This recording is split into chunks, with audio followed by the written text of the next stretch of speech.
Hi guys, welcome back. तो आज के इस वीडियो में हम बिजनेस इकोनॉमिक्स की एमसीक्यूज सॉल्व कर रहे हैं वो chapter 7 unit 1 that is fiscal functions and overview centre and state finance. जो आपकी इंस्टीट्यूट के बुक में एमसीक्यूज दी गई है, हम उसी को सॉल्व कर रहे हैं। तो चलिए स्टार्ट करते हैं। Question number 1, redistribution policies are likely to have efficiency cost because A. They will reduce the efficiency of the government. B. They may create disincentives to work and save.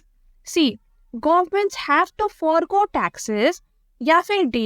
They are likely to make the poor people dependent on the rich. देखिए यहाँ पे हमारा answer है B. They may create disincentive to work and save. देखिए redistribution policies में क्या होता है कि गवर्नमेंट जो है वो प्रिविलेज्ड वर्ग या फिर अमीर वर्ग से पैसे इकट्ठा करती है, right, in the form of tax, और ये पैसा वो डिस्ट्रीब्यूट करती है टू द अंडर प्रिविलेज्ड या फिर नीडी वर्ग ऑफ द सोसाइटी को, right, in the form of subsidies या फ्रीबीज। तो इस तरह से वो डिस्ट्रीब्यूट करती है, और ये वो करती है ताकि सोसाइटी में एक इक्वालिटी मेंटेन होता रहे, राइट, और एक सोशल वेलफेयर होता रहे। लेकिन कभी कभार रीडिस्ट्रीब्यूशन पॉलिसीज की साइड इफेक्ट भी होती है, उसको हम एफिशिएंसी कॉस्ट कहते हैं। और वो साइड इफेक्ट क्या है कि they may create disincentive to work and save. ये कैसे? देखिए, जो अमीर वर्ग है जिससे आप टैक्स कलेक्ट कर रहे हो, उनको लगेगा आफ्टर अ पॉइंट कि यार मैं ज्यादा कमाने का क्या फायदा, क्योंकि मैं जितना ज्यादा कमाऊं उतना ज्यादा मुझे टैक्स देना पड़ रहा है, तो मेरा ज्यादा पैसा तो गवर्नमेंट को ही जा रहा है, तो मैं ज्यादा काम करके ज्यादा क्यों कमाऊं, इससे अच्छा तो मैं थोड़ा कम कमा लूं, कम काम कर लूं, राइट। तो उनके लिए एक डिसइंसेंटिव टू वर्क हो जाता है। और जो नीडी वर्ग है, अंडर प्रिविलेज्ड वर्ग है, जिनको फ्री बीस मिल रही है या सस्ते में चीजें मिल रही है, वो भी सोचते हैं कि यार गवर्नमेंट तो मुझे दे ही रही है ना, वो मुझे फ्री में दे रही है, तो उसके लिए मैं काम क्यों करूं, ठीक है। तो दोनों वर्गों के लिए देखिए किस तरह से disincentive to work and save हो जाता है अगर रीडिस्ट्रीब्यूशन पॉलिसी को आपने ठीक से पॉलिसी नहीं बनाई या ठीक से इम्प्लीमेंट नहीं किया, तो इसका ये एक नेगेटिव या साइड इफेक्ट हो सकता है, ठीक है। तो वो साइड इफेक्ट क्या है? It is that they may create disincentive to work and save, ठीक है। इसी को हम एफिशिएंसी कॉस्ट भी कहते हैं। Question number 2, macroeconomic stabilization may be achieved through A. free market economy, B. fiscal policy, C. monetary policy या फिर D. B and C above। देखिए मैक्रो इकोनॉमिक स्टेबलाइजेशन दोनों फिस्कल एंड मॉनेटरी पॉलिसी के through government achieve करने की कोशिश करती है। सो यहाँ पे आपका आंसर होगा D, B and C above, क्योंकि ये दोनों पॉलिसीज का हम यूज करते हैं। Question number 3, which of the following policies of the government fulfills the redistribution function? A. Parking the army on the northern borders of the country। देखिए army को border पे लगाना ये एक डिफेंस फंक्शन, सिक्योरिटी फंक्शन हो सकता है, लेकिन ये रीडिस्ट्रीब्यूशन फंक्शन नहीं है। तो ऑप्शन ए तो इनकरेक्ट है। Option B, supply of food grains at subsidised prices to the poor. Subsidised यानी कि कम प्राइसेस में, राइट। तो यहाँ पे पुअर पीपल को कम प्राइसेस में फूड ग्रेन दिया जा रहा है थ्रू द गवर्नमेंट। तो ये एक रीडिस्ट्रीब्यूशन फंक्शन है, क्योंकि देखिए ये सब्सिडाइज प्राइसेस में गवर्नमेंट कैसे दे पाती है पुअर पीपल को? Bye collecting tax from the rich people, right.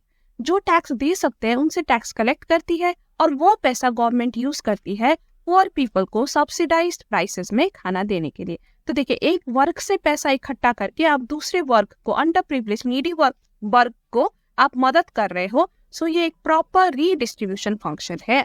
तो हमारा answer would be option B. लेकिन एक बार सी भी देख लेते हैं। देखिए सी में क्या लिखा है? Controlling the supply of money through monetary policy. देखिए मॉनेटरी पॉलिसी के थ्रू अगर आप कंट्रोल कर रहे हो तो ये एक स्टेबलाइजेशन फंक्शन होता है, not redistribution function, right. So यहाँ पे हमारा correct option would be option B. Question number 4, choose the correct statement. A, fiscal policy involves the use of changes in taxation and government spending। तो ये तो correct है, right. While monetary policy involves the use of price and profit controls। तो ये monetary policy वाला part यहाँ पे गलत है। सो ये ऑप्शन आपका इनकरेक्ट हो जाता है। Option B, fiscal policy involves the use of price and profit controls. नहीं, ये पार्ट गलत है, राइट। फिस्कल पॉलिसी क्या इन्वॉल्व करता है? Changes in taxation and government spending involve करता है, ठीक है। While monetary policy involves the use of taxation and government spending, तो ये पार्ट भी गलत है। तो यहाँ पे तो दोनों ही पार्ट गलत है, तो ये ऑप्शन इनकरेक्ट है। Option C, fiscal policy involves the use of changes in taxation and government spending. This is correct. While monetary policy involves the use of changes in supply of money and interest rate. ठीक है, तो यहाँ पे दोनों definition correct है, fiscal की भी और मॉनेटरी पॉलिसी की भी। तो ये हमारा करेक्ट ऑप्शन है। Correct option is C. लेकिन एक बार डी ऑप्शन भी देख लेते हैं। देखिए, fiscal policy involves the use of changes in supply of money and interest rate. तो ये गलत है क्योंकि ये मॉनेटरी पॉलिसी होता है, right. While monetary policy involves the use of changes in taxation and government spending, तो यहाँ पे बिल्कुल उल्टा कर दिया है दोनों चीजों को, तो ये भी गलत है। करेक्ट ऑप्शन आपका ऑप्शन सी है। Question number 5, the justification for government intervention is best described bye. देखिए, फ्री मार्केट इकोनॉमी में गवर्नमेंट को इंटरवीन करना जरूरी क्यों है? व्हाट इज द जस्टिफिकेशन, वो हमें ढूंढना है, राइट। तो चलिए ऑप्शन देख लेते हैं। Option A, the need to prevent recession and inflation in the economy, right. कभी कभार अगर मार्केट को आप फ्री छोड़ दो तो इन्फ्लेशन या रिसेशन जैसे सिचुएशंस आ सकती है, और गवर्नमेंट इंटरवेंशन ऐसे सिचुएशन को करेक्ट करने में मदद करती है, प्रिवेंट करने में मदद करती है। सो ये तो करेक्ट है। Option B, the need to modify the outcomes of private market actions. देखिए, फ्री मार्केट में क्या होता है, सबका प्रॉफिट मोटिव होता है, राइट। और कभी कभार प्रॉफिट के लिए चीजें एक्सप्लॉइट होती है, रिसोर्सेज एक्सप्लॉइट होती है, पोल्यूशन होती है, राइट। और जो चीजें बननी चाहिए, पब्लिक गुड्स या मेरिट गुड्स जैसे कि एजुकेशन, हेल्थ केयर, ऐसे चीजों में फोकस नहीं जाती क्योंकि ये चीजें ज्यादा प्रॉफिटेबल नहीं होती। तो ऐसे चीजों को करेक्ट करने के लिए, to modify the outcomes of private market actions, government intervene करती है ताकि सोसाइटी में एक बैलेंस बना रहे, राइट। ताकि मेरिट गुड्स की भी प्रोडक्शन हो और सिर्फ नॉन मेरिट गुड्स में ज्यादा फोकस ना जाए। तो ये भी करेक्ट ऑप्शन है। Option C, the need to bring in justice in distribution of income and wealth. कभी कभार कैपिटलिस्ट या फ्री मार्केट इकोनॉमी में हमने देखा है कि जो वेल्थ गैप है वो काफी हाई हो जाते हैं, अमीर लोग अमीर अमीर बनते जाते हैं और गरीब लोग गरीब गरीब। तो ऐसे सिचुएशन को अवॉइड करने के लिए और इनकम की डिस्ट्रीब्यूशन इक्वल करने की कोशिश करने के लिए गवर्नमेंट को इंटरवीन करना तो जरूरी है, राइट। सो ये तीनों ही कारण सही है कि क्यों गवर्नमेंट को इंटरवीन करनी चाहिए। तो our answer would be D, all the above. Question number 6, read the following statements. 1, the market generated allocation of resources is usually imperfect and leads to inefficient allocation of resources in the economy। क्या ये statement correct है? हाँ, ये statement correct है क्योंकि जो free market में जो एलोकेशन होता है ना, वो यूजुअली इम्परफेक्ट होता है। देखिए, जरूरी नहीं है कि फ्री मार्केट में आपका हमेशा परफेक्ट कंपटीशन हो, राइट। अगर परफेक्ट कंपटीशन होता है तब रिसोर्सेज के एलोकेशन एफिशिएंटली होता है। लेकिन हमने कहीं बार देखा है कि मोनोपोली या ओलिगोपोली जैसे सिचुएशन आती है जिसकी वजह से हाई प्राइसेस होती है, रिसोर्सेज की एक्सप्लॉइटेशन होती है, एंट्री बैरियर होती है, राइट।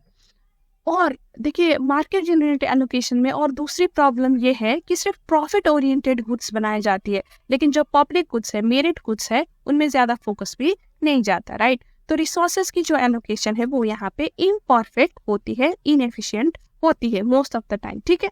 तो ये बिल्कुल करेक्ट स्टेटमेंट है। Statement 2, market failures can at all times be corrected through government intervention। देखिए, गवर्नमेंट इंटरवेंशन का मकसद होता है कि फेलियर को करेक्ट करे, लेकिन हर बार वो करेक्ट कर पाएंगे जरूरी नहीं है। अगर वो ठीक पॉलिसीज बनाए, ठीक है, अगर वो केयरफुली पॉलिसीज बनाए, मार्केट को अच्छे से समझे और उस हिसाब से पॉलिसी बनाए तो करेक्ट हो सकता है। लेकिन कभी कभार अगर पॉलिसीज, खराब पॉलिसीज आप बनाओ तो मे भी आप करेक्ट ना कर पाओ, ठीक है, मे भी आप सिचुएशन को और खराब करो, ऐसा भी हमने देखा हुआ है। सो एट ऑल टाइम्स हमेशा ये करेक्ट करेगी, ये कहना गलत होगा। Statement 3, public goods will not be produced in sufficient quantities in market economy. ये भी करेक्ट बात है, क्योंकि देखिए पब्लिक गुड्स ज्यादा प्रॉफिटेबल नहीं होती, राइट? और मार्केट इकोनॉमी में लोग सिर्फ प्रॉफिट के पीछे भागते हैं, तो हाँ वो ज्यादा फोकस शायद नहीं करेंगे पब्लिक गुड्स में. पब्लिक गुड्स पे फोकस करने के लिए गवर्नमेंट इंटरवेंशन की जरूरत होती है, राइट? सो स्टेटमेंट 3 भी करेक्ट है.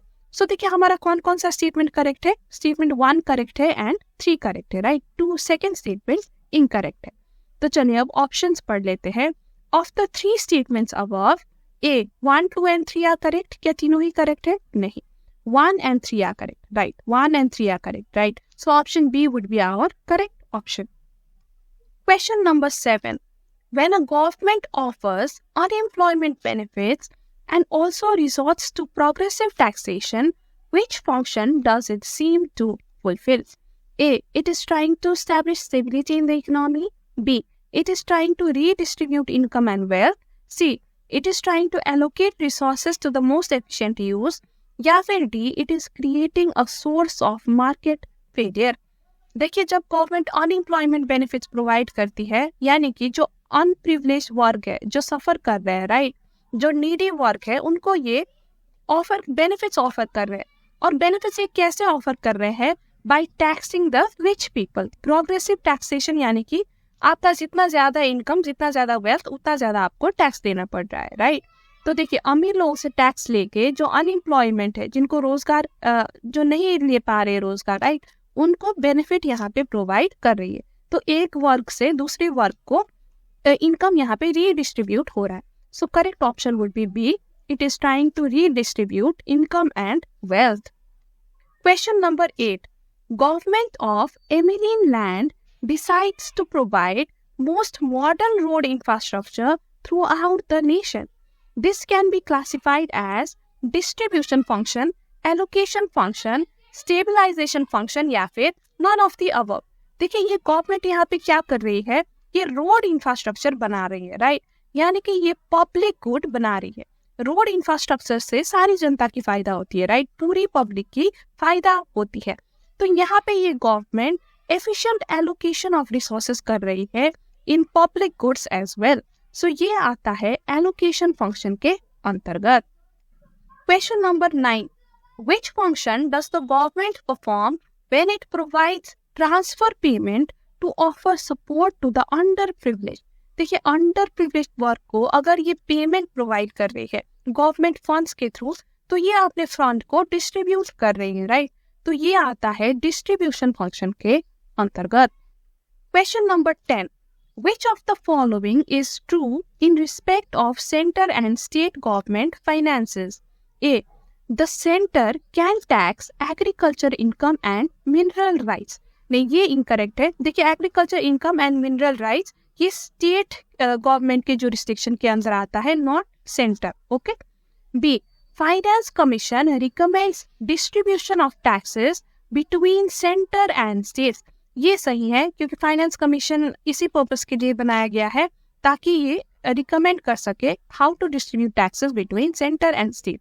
सो ऑप्शन बी इज ट्रू. ठीक है, लेकिन ऑप्शन सी एंड डी भी एक बार देख लेते हैं. देखिए ऑप्शन सी कह रहा है कि GST subsumes majority of direct taxes and a few indirect taxes. ये गलत है. एक्चुअल में GST subsumes majority of indirect taxes. GST से पहले वैट एंड सेल्स टैक्स जैसे अलग अलग प्रकार के इनडायरेक्ट टैक्सेस होते थे, तो इन सारे को एक ही टैक्सेस में कन्वर्ट कर दिया जब जीएसटी लागू हुआ, राइट? तो आजकल एक ही इनडायरेक्ट टैक्स पे करना पड़ता है, दैट इज जीएसटी. वैट और सेल्स टैक्स जैसे अलग अलग इनडायरेक्ट टैक्स आजकल नहीं पे करना पड़ता. सो ये इनकरेक्ट है. जीएसटी में actually subsumes indirect taxes. Option D कहता है कि IGST is collected by the state government. This is also incorrect. IGST central government collect करती है. आईजीएसटी लागू होता है in transactions between states, right? Inter state transaction में लागू होता है और ये सेंटर गवर्नमेंट कलेक्ट करती है. ठीक है, सो ये भी आपका इनकरेक्ट हो गया. So correct option would be यहाँ पे option B. Question number 11. GST compensation is given to A. To the industries which have made losses due to introduction of GST, to compensate for lower rates of GST on essential items, to the states to compensate for the loss of revenue due to introduction of GST, या फिर D, to compensate for the loss of input tax credit in manufacturing. देखिए, GST से पहले जो indirect taxes state collect करती थी ना, वो यूजुअली प्रोडक्शन बेसिस में होता था, ठीक है। तो जो स्टेट ज्यादा प्रोड्यूस करती थी उसको ज्यादा टैक्स मिलता था। लेकिन जो GST है ये कंजम्पशन बेस्ड टैक्स है, यानी कि जो स्टेट ज्यादा कंज्यूम करेगी अब वहां पे ज्यादा टैक्स कलेक्ट होगा। तो जब स्टार्टिंग में GST आया था ना, तो जो प्रोडक्शन हैवी स्टेट्स है उनको काफी आपत्ति हुई थी कि पहले हमें ज्यादा रेवेन्यू आता था क्योंकि हम ज्यादा प्रोड्यूस करते हैं, अब जब आप GST में शिफ्ट करोगे तो हमें कम रेवेन्यू आएगा। तो ऐसे आपत्ति उन्होंने दिखाई थी। तो उनके ये आपत्ति सॉल्व करने के लिए इनिशियली ये डिसाइड हुआ था कि जो प्रोडक्शन वाले स्टेट्स है ना, उनको हम कॉम्पेंसेट करेंगे for loss of revenue due to introduction of GST। So 5 साल के लिए पहले हम ये कॉम्पेंसेशन प्रोवाइड करेंगे, ये ऐसा डिसाइड हुआ था, ठीक है। सो GST compensation is given to the states to compensate for loss of revenue due to introduction of GST. Question number 12. Which of the following is true in respect of the role of finance commissions in India? Finance commission का role क्या क्या है इनमें से? 1. The distribution between union and state of the net proceeds of taxes. ये सही है, right? क्योंकि finance commission it helps distribute centre और स्टेट के बीच में जो आपका टैक्स रेवेन्यू है। 2. Allocation between the states of the respective shares of such proceeds. ये भी फाइनेंस कमीशन का काम है, राइट, कि डिफरेंट स्टेट्स में कैसे बांटे tax revenue. 3. Make recommendations on integrated GST on interstate movements of good and service. नहीं, ये फाइनेंस कमीशन का काम नहीं है, इसके लिए अलग से GST काउंसिल है, वो ये डिसाइड रिकमेंडेशन प्रोवाइड करता है, ठीक है। So option 3 is incorrect. Option 4, to recommend expenditure decentralization among different states. नहीं, ये भी फाइनेंस कमीशन का काम नहीं है। So only 1 and 2 is the role of finance commission. तो देखिए हमारे ऑप्शन में क्या है, ऑप्शन ए कहता है 1 and 2 are correct. So I think this would be the correct option. Question number 13. In a federal setup, the stabilization function can be effectively performed by respective state governments, Ministry of Taxes, the government at the center, या फिर none of the above. देखिए stabilization function में आप क्या करते हो, आप एक स्टेबल इकोनॉमी बनाने की कोशिश करते हो जहाँ पे इन्फ्लेशन भी हाई ना हो, डिफ्लेशन ना हो, अनएम्प्लॉयमेंट ना हो, राइट। तो ये आप अचीव करते हो through fiscal and monetary policies, है ना। और देखिए ये जो स्टेबलाइजेशन फंक्शन होता है ना, ये मैक्रो इकोनॉमिक इन नेचर होता है, यानी कि आपको पूरी इकोनॉमी में ये फंक्शन को लागू करनी पड़ेंगी, तभी जाके इकोनॉमी स्टेबल होगा। अगर आप सिर्फ एक ही स्टेट में फिस्कल या मॉनिटरी पॉलिसी में चेंज करोगे तो क्या पूरे देश में स्टेबिलिटी आएगी? नहीं, इसके लिए तो आपको ये पॉलिसीज पूरी देश में लागू करनी पड़ेंगी, राइट। और पूरी देश में अगर आप पॉलिसीज लागू करोगे तो वो स्टेट गवर्नमेंट के लिए आसान होगा या सेंट्रल गवर्नमेंट के लिए? सेंट्रल गवर्नमेंट के लिए आसान होगा, राइट, क्योंकि स्टेट गवर्नमेंट के पास तो सिर्फ अपनी स्टेट की जुरिस्डिक्शन होती है, लेकिन आपको तो पूरी देश में लगानी है। So that's why it can be most effectively performed by the government at the center. So यहाँ पे आपका करेक्ट ऑप्शन होगा option C. Question number 14. Which of the following is concerned with the division of economic responsibilities between the central and the state government of India? NITI Aayog, central bank, finance commission या फिर parliament? The answer is finance commission, right. Finance commission बताता है कि जो economic responsibilities है वो centre and state में कैसे बांटे, किसकी क्या रिस्पॉन्सिबिलिटी है, फाइनेंस कमीशन बताता है। Question number 15. Fiscal federalism refers to A organizing and implementing development plans, B sharing of political power between centres and states, C the management of fiscal policy by a nation, या फिर D division of economic functions and resources among different layers of the government. देखिए federalism क्या होता है या federal system हम किसको कहते हैं? हम ऐसे सिस्टम को कहते हैं जहाँ पे there are different layers of government. Usually एक सेंट्रल गवर्नमेंट होता है और अपनी अपनी स्टेट की एक स्टेट गवर्नमेंट भी होती है, राइट। तो ऐसे सिस्टम को हम फेडरल सिस्टम कहते हैं। और फिस्कल क्या होता है? Fiscal is related to government expenditure या फिर गवर्नमेंट रेवेन्यू, ठीक है। गवर्नमेंट कहाँ से रेवेन्यू कलेक्ट करेगी, कहाँ पे खर्च करेगी, ये फिस्कल फंक्शंस के अंदर अंतर्गत आता है। तो फिस्कल फेडरलिज्म क्या हुआ?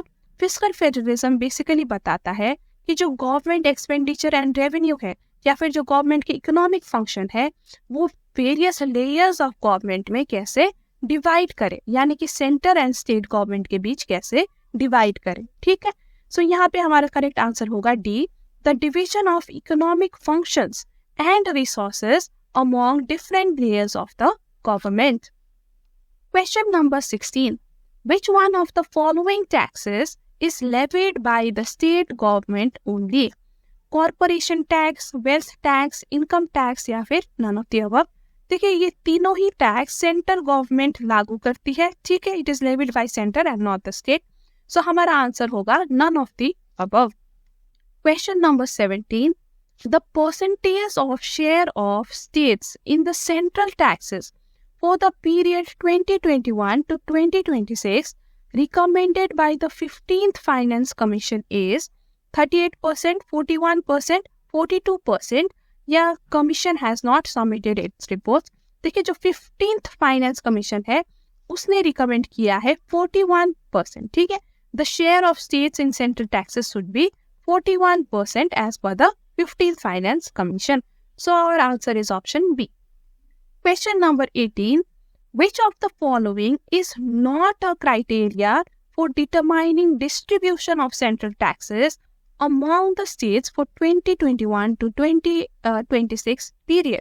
देखिए जो अपना फाइनेंस कमीशन है उसने कई सारे क्राइटेरिया लिस्ट किया हुआ है जिसके बेसिस में हम सेंट्रल टैक्सेस को स्टेट्स में डिवाइड कर सके, ठीक है। तो वो लिस्ट में अभी कौन सा क्राइटेरिया नहीं आता, which of the following is not a criteria, वो हमें पता करना है। Option A demographic performance, forest and ecology, infrastructure performance या फिर टैक्स एंड फिस्कल एफर्ट्स। देखिए जो क्राइटेरिया लिस्ट नहीं करी गई वो इंफ्रास्ट्रक्चर परफॉर्मेंस है, ठीक है। आप टैक्सेस को डिवाइड कर सकते हो on the basis of demographic performance, forest and ecology and tax and fiscal efforts. ये तीनों ही ऑप्शन लिस्ट किया गया है लेकिन इंफ्रास्ट्रक्चर परफॉर्मेंस नहीं लिस्ट किया गया है। So this is not a criteria. So our correct option would be option C. Question number 19. As per the Supreme Court verdict in May 2022, the union has greater power than the state for enacting GST law. The union and state legislature have equal and simultaneous powers to make laws on goods and service tax. C. The union legislature enactments will prevail in case of conflict between those of union and state. The state legislature can make rules only with the permission of central government. देखिए correct option आपका B है। Supreme court ने verdict दिया था कि union and state के पास equal and simultaneous powers है, यानी कि दोनों मिलके गुड्स एंड सर्विस टैक्स पे लॉज बना सकते हैं, ठीक है। Question number 20. Providing the social sector services such as health and education is A. The responsibility of the central government, B. The responsibility of the respective state government, C. The responsibility of local administrative bodies या फिर none of the above। देखिए social service की sector की responsibility दी गई है respective state government को। सो हमारा answer होगा बी। देखिए सेंट्रल गवर्नमेंट के पास थोड़ा इम्पोर्टेंट नेशनल इम्पोर्टेंस की चीजें होती है जैसे कि डिफेंस या फिर फॉरेन अफेयर्स या foreign exchange, right, interstate transactions, ऐसे चीजें सेंट्रल गवर्नमेंट के पास होती है। स्टेट गवर्नमेंट के पास ऐसे सोशल सेक्टर्स जैसे कि सोशल सेक्टर सर्विस जैसे कि हेल्थ, एजुकेशन, एग्रीकल्चर, ये सब चीजें होती है। लोकल एडमिनिस्ट्रेटिव बॉडीज के पास लोकल इश्यूज होते हैं जैसे कि लोकल सैनिटेशन या local water supply, local electricity, ये सब चीजें देखना, ठीक है। तो यहाँ पे हमारा करेक्ट ऑप्शन इज बी। अगर आप ऐसे ही एमसीक्यूज प्रैक्टिस करना चाहते हो तो आप हमारे मॉक टेस्ट भी अटेम्प्ट कर सकते हो। हमने एक बंडल निकाला है मॉक टेस्ट का जहाँ पे आपको 2 सेट्स ऑफ मॉक टेस्ट मिलेगा जो आप घर बैठे बैठे अपने लैपटॉप में या फोन के थ्रू प्रैक्टिस कर सकते हो। देखिए ईच सेट में आपको 100 क्वेश्चन मिलेगा, ठीक है, जो आपकी इंस्टीट्यूट की न्यू सिलेबस है जिसमें ईच चैप्टर की वेटेज जो दी गई है तो उसी हिसाब से हमने क्वेश्चंस बनाया है। क्वेश्चंस काफी चैलेंजिंग है, आपको करने में मजा भी आएगा और हर टेस्ट के एंड में आपको आपका स्कोर भी दिख जाएगा। तो इससे आपको अपनी प्रिपेयर्डनेस लेवल भी पता चलेगी। स्कोर देखने के बाद आप टेस्ट को रिव्यू कर सकते हो, कौन से क्वेश्चन आपने राइट किया, कौन सा रॉन्ग किया, ये सब देख सकते हो। हर क्वेश्चन के पीछे आपको एक्सप्लेनेशन भी मिलेगा, वो भी आप पढ़ सकते हो और अपने डाउट क्लियर कर सकते हो। और ये बंडल आपको अवेलेबल है सिर्फ 120 रुपीज़ में। बहुत ही नॉमिनल प्राइस हमने रखा है ताकि सब अफोर्ड कर पाए। और इसकी 180 डेज की वैलिडिटी है, यानी कि 180 डेज में आप कभी भी टेस्ट ले सकते हो और टेस्ट लेने के बाद आप बार बार रिवाइज भी कर सकते हो। 180 डेज के अंदर आप कभी भी लॉग इन करो, रिवाइज करो, देखो आपने कहाँ पे पहले रॉन्ग किया था, सारे एक्सप्लेनेशन पढ़ो, तो ये सब आप कर सकते हो। ठीक है, टेस्ट का लिंक जो है आपको डिस्क्रिप्शन में मिल जाएगा। और आपको कोई भी क्वेरी हो टेस्ट के रिलेटेड या ऐसे भी कोई क्वेरी हो तो आप मेरे ईमेल आईडी में मुझे कांटेक्ट कर सकते हो, या फिर आप हमारे टेलीग्राम चैनल भी ज्वाइन कर सकते हो। इसका लिंक भी आपको डिस्क्रिप्शन में मिल जाएगा। So with this we come to the end of the video. सारे एमसीक्यूज हमने कंप्लीट कर दिए जो आपके मटेरियल में थे, इंस्टीट्यूट के मटेरियल में, राइट। सो अगर आपको वीडियोस हेल्पफुल लगी हो तो लाइक करिएगा, अपने फ्रेंड्स के साथ भी शेयर करिएगा और चैनल को सब्सक्राइब करिएगा, क्योंकि we will be back with another video soon. So तब तक के लिए bye bye and take care.